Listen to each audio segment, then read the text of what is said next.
that separation creates a lot of inefficiency that is not there in crypto, right? So we got the offer. We didn't try and max on the dilution. We just like went for it, and it was very helpful for us.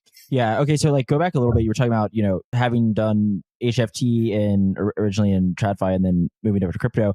You talk about you saw these inefficiencies and then talked to your friend who bought in, and that's the kind of the impetus for QFX. What were those? What were the kind of the inefficiencies you were seeing at the time, and then maybe that leads a bit into how QFX works.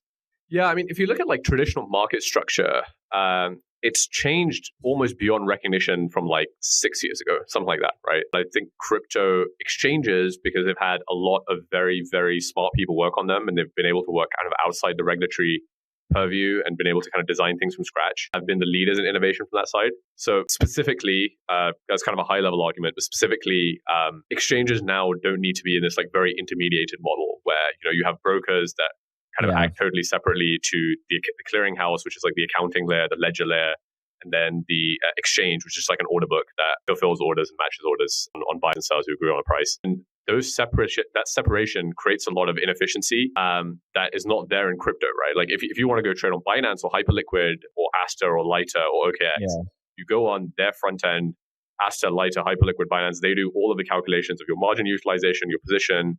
Everything is real time. The trades are matched real time. You have direct access to the order book. There's no payment for order flow.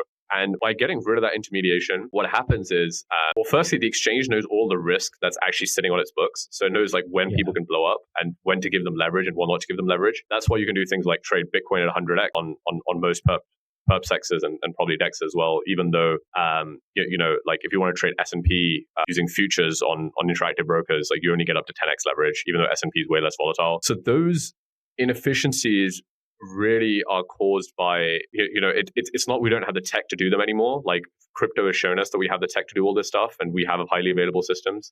It's more like regulators are scared to allow the change in because they don't want to move away from this market structure that have taken hundreds of years to develop. And that's really what I wanted to fix is like, hey, we have the solutions to, one small thing, like perps don't roll, right? So because we've fixed that problem of futures needing to roll in traditional markets, in crypto where we have perps, that's already billions of dollars we can add back into valuable businesses and retail pockets that won't be extracted from high-frequency traders and market makers. And that's what QFX is about, really. That's what we're trying to fix.